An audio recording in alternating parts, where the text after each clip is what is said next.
Hi trader and value investing, welcome back to Trade Walker channel market analysis yang mengulas secara detail dan lugas untuk emiten dengan mengkorelasikan metode technical analysis, fundamental dan big fund action. Pada kesempatan kali ini kita akan mengulas salah satu emiten BUMN yang cukup menarik perhatian, yaitu Telkom Indonesia yang sejak tanggal 21 Februari kemarin sampai tanggal 31 Mei ini mengalami penurunan yang drastis, yaitu sudah turun sebesar 32%. Nah, yang terdalamnya di all time low-nya itu sudah berada di harga 2.720 dengan penurunan 36%. Nah, bagaimana proyeksi pergerakan saham Telkom ini ke depan? Mari kita coba ulas dan analisis ya.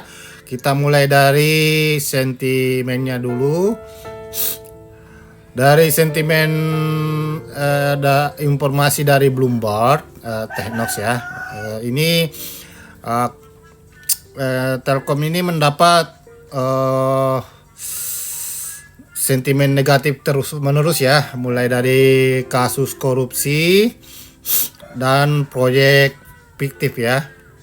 Ini proyek fiktif dan ini ada juga informasi tidak dilepas Telkom tetap kembangkan bisnis dengan Gotoh. Nah, Gotoh ini menurut para analisis keuangan dan investasi itu cukup memberatkan keuangan Telkom ya. Nah, di sini ada informasi tanpa Gotoh laba Telkom naik 3% jadi 6,3 triliun di kuartal 1 2024. Nah, di sini juga ada informasi bikin rugi Telkom mengungkap alasan tetap genggam saham Gotoh. Jadi Telkom ini tetap optimis ya ke depan bakal bisa memberikan return kepada Telkom. Nah, untuk sentimen lainnya ini pada tanggal 28 Maret dana asing kabur 2,1 triliun dari saham Telkom, sudah terkoreksi 11%. Nah, kita lihat yang sampai saat ini dari chartnya itu sudah turun 34% ya, seperti yang kita bahas awal. Nah, kita lihat juga dari segi fundamental dulu ya. Nah, di segi fundamental, laporan keuangan kuartal 1 yang telah dikeluarkan oleh Telkom ini membukukan laba bersih pada kuartal 1 2024 sebesar 6,05 triliun. Menurun bila dibandingkan dengan periode yang sama di tahun 2023 sebesar 6,42 triliun. Jadi untuk di net profit di sini ya, net profitnya 6,1 triliun di kuartal 1 2024. Nah, di sini 6,4 triliun di kuartal 1 2023, minus 4,7% secara year on year ya. Nah, untuk kita lihat untuk EPS-nya ya, earning per share-nya 61,08 ya. Wal ini sebenarnya turunnya tidak terlalu signifikan ya. Namun sahamnya ini cukup, bahkan sudah termasuk tergerus banyak ya. Tidak ada yang menyangka bahwa harga sahamnya akan kembali pada tahun 2021-an ya. Nah, ini nilai PBV-nya 1,96 kali ya. Ini sudah PBV-nya juga sudah turun banyak dan sudah masuk kriteria investasi yang cukup bagus dengan ROE 3,68, ROA-nya 2,10, EBITDA-nya 21,71 dengan DER ratio 0,75. Jadi DER ratio-nya ini termasuk perusahaan yang sehat ya. Nah, ini menurut saya dari segi fundamental tidak perlu diragukan lagi tiap tahun membukukan laba ya, berbeda dengan BUMN seperti BUMN Karya ya. Jadi ini hanya penurunan yang bersifat sementara, namun bagaimana penurunan ini akan berakhir atau sampai di angka berapa, kita akan ulas secara teknikal ya. Nah, untuk penggunaan teknikal itu kita hanya mencari posisi supply and demand. Di saham itu kita juga harus menilai sebuah saham bukan hanya berdasarkan fundamental, tapi harus mengetahui supply and demand-nya ya, hukum permintaan dan penawaran ya, hukum ekonomi. Karena sistem tawar menawar ya. Jadi jangan melek juga harus melek juga lah ya tentang teknikal. Nah, teknikal ini fungsinya untuk mengetahui aksi harga, price action, dan supply demand-nya ya. Supply demand-nya di mana? Nah, disitulah harga teoritis harga strategis yang bisa kita jadikan acuan untuk membeli jangka menengah, jangka panjang, dan investasi. Nah, di sini saya sudah tentukan untuk support pertama dan support keduanya ya. Pada tanggal 31 kemarin ini naik 3% ya. Kita lihat apakah ini sudah masuk di area demand atau masih di area supply. Nah, di sini ada in chart ya.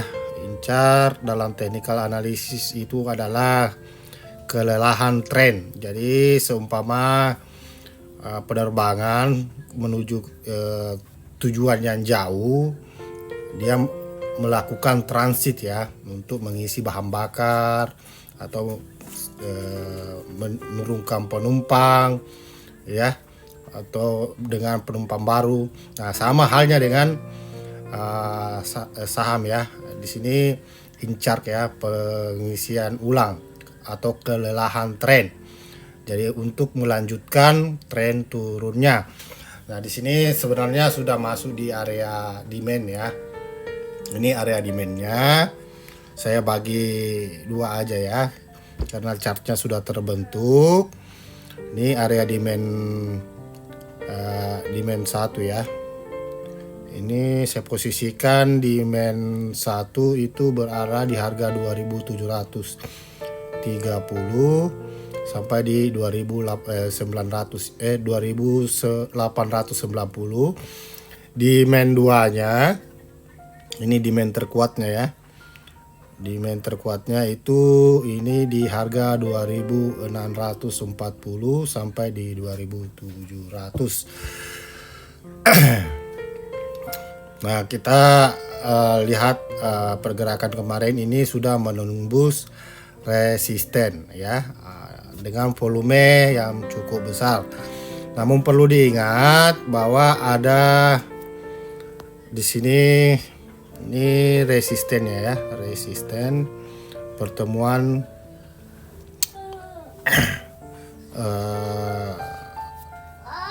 pertemuannya. Nah, ini kalau dia ada kemungkinan naik di harga di 2.960, lalu balik lagi ke harga 2.880. Nah, ini istilahnya posisi sideways atau akumulasi. Namun jika langsung menembus 2.970, bisa saja nyampe di 3.120. Namun tidak menutup kemungkinan ya. Namun tidak menutup kemungkinan lusa atau pekan depan ini akan turun koreksi. Nah, jika dia menembus dari harga support ini ya, maka dia akan masuk ke demand-nya lagi ya, akan berada di area 2740, dan jika turun lagi dari demand satunya, ini final demand ya, di 2670. Untuk secara Fibonacci-nya ya, Fibonacci retracement ini adalah istilahnya indikator ya, apalagi namanya perhitungan dari mengetahui sistem koreksi. Nah, dari berdasarkan Fibonacci, memang ini sudah masuk di area demand-nya ya. Nah, ini sudah masuk, dia mencoba naik ya, mencoba naik.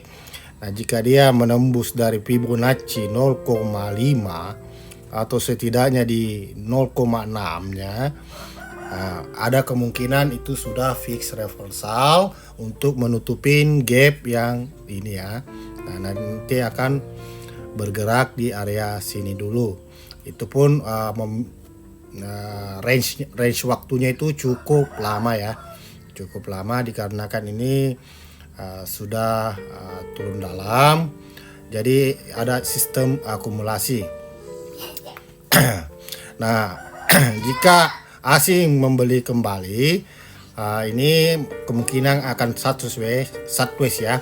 Nah, proyeksi sementara ini akan bergerak ke sini ya.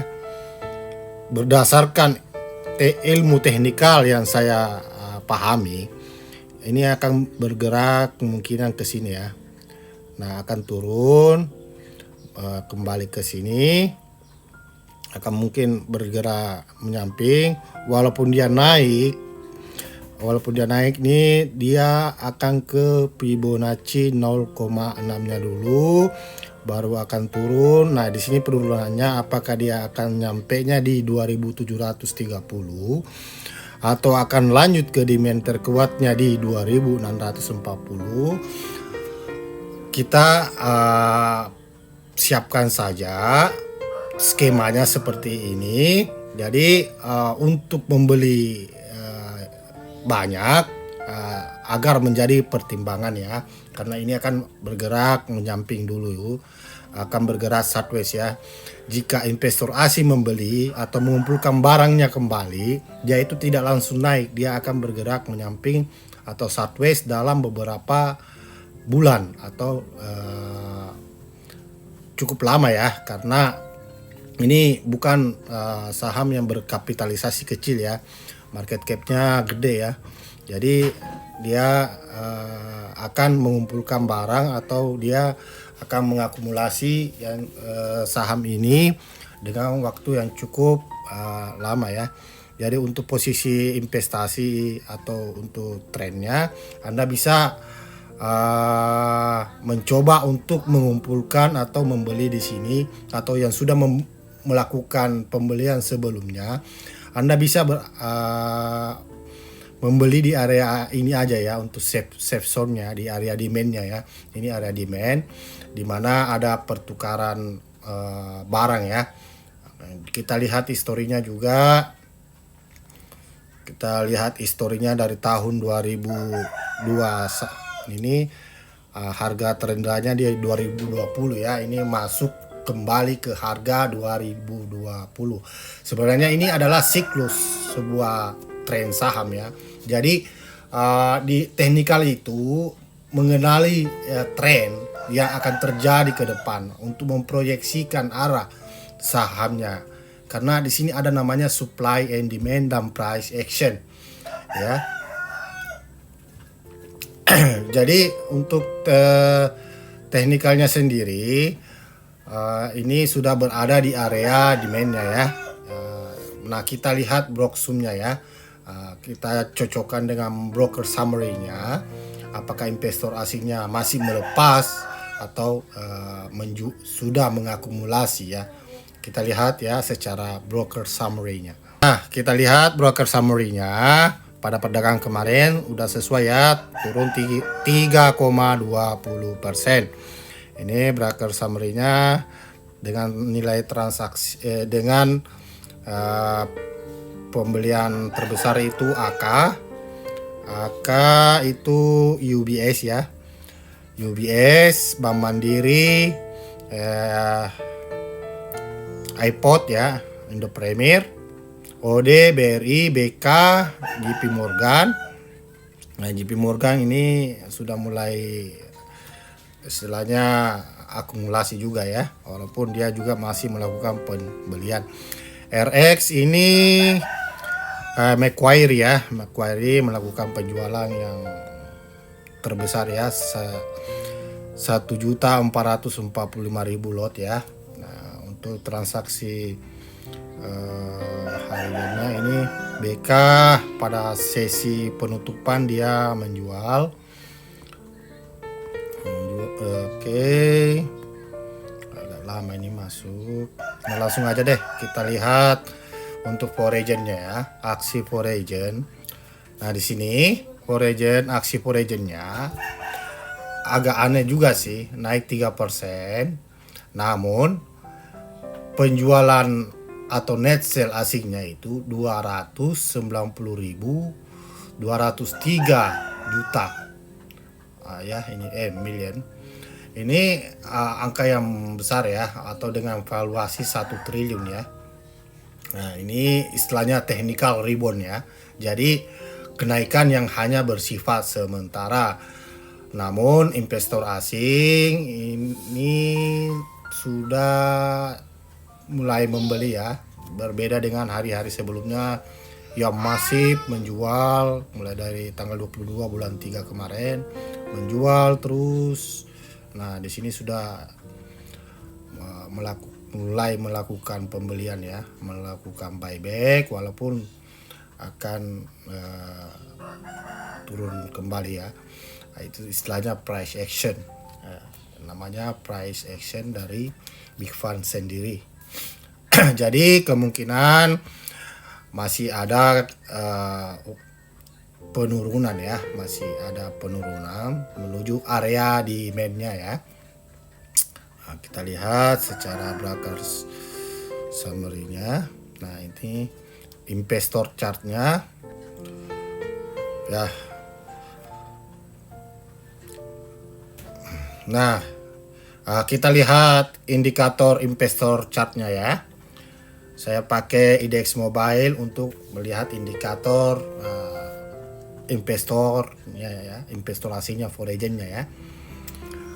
Nah, di sini 1 bulan terakhir penjualan masih mendominasi ya, 32,78% dengan net buy foreign 28,44%. Secara mingguannya dia masih mendominasi menjual 35,30% dengan nilai presentasi beli 30,68%.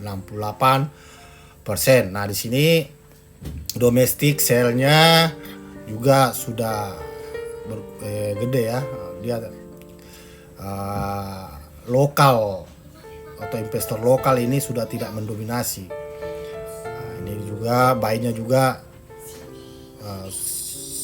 sedikit ya. Jadi sebenarnya yang mendominasi pertukaran barang di sini sisa investor asing aja, istilahnya price action atau akumulasi ya, lagi proses pengumpulan barang kembali.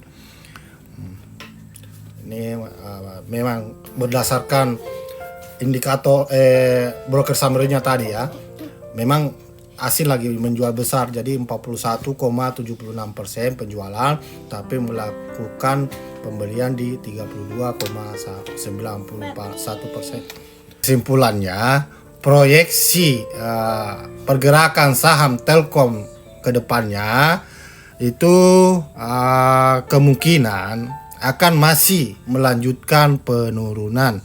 Jadi untuk area belinya masih tetap saya rekomendasikan untuk menunggu ya, wait and see ya. Jika sudah terjadi akumulasi atau pergerakan menyamping di area sini, Anda bisa melakukan averaging atau membeli, mulai berinvestasi kembali di saham Telkom ini ya. Nah, untuk harga demand terendahnya itu di harga 2.650 dan dengan demand 2.800 ya. Ini area supply ya. Nah, ini kemungkinan akan bergerak di harga 3.000 ya. Kemungkinan akan balik lagi bergerak menyamping ya untuk mengakumulasi kembali saham ini dan melanjutkan kenaikan. Jika asing itu pergerakannya mengumpulkan barang, dia hanya bergerak menyamping dulu, baru akan kembali naik lagi. Nah, untuk target awal nanti untuk kedepannya kemungkinan akan bergerak sampai di harga ini ya, untuk menutupi gapnya dulu di harga 3.420. Ini jangkauan area target awal ya, jika sudah selesai mengakumulasi. Nah, jangka waktu akumulasi ini kita tidak tahu ya berapa lama. Namun jika ingin mulai mengkoleksi atau membeli atau averaging, Anda bisa menunggu wait and see ya di area sini ya. Nanti kita akan ulas pada waktu dan kesempatan selanjutnya. Jika proses akumulasi atau target ini tercapai kembali, kita akan analisis ulang bagaimana pergerakan selanjutnya. Apakah akan ada kemungkinan bisa mencapai target pertama ini di 3.420 dan bisa kembali ke harga setidaknya ya di harga 3.900, di harga 4.000 ya. Oke, demikianlah informasi dan hasil analisis dari PT Telkom Indonesia ini ya. Semoga bisa bermanfaat dan menjadi bahan tambahan atau referensi untuk berinvestasi di Telkom ini. Jika Anda menyukai informasi yang saya sampaikan, silakan di subscribe, like, and comment. Terima kasih.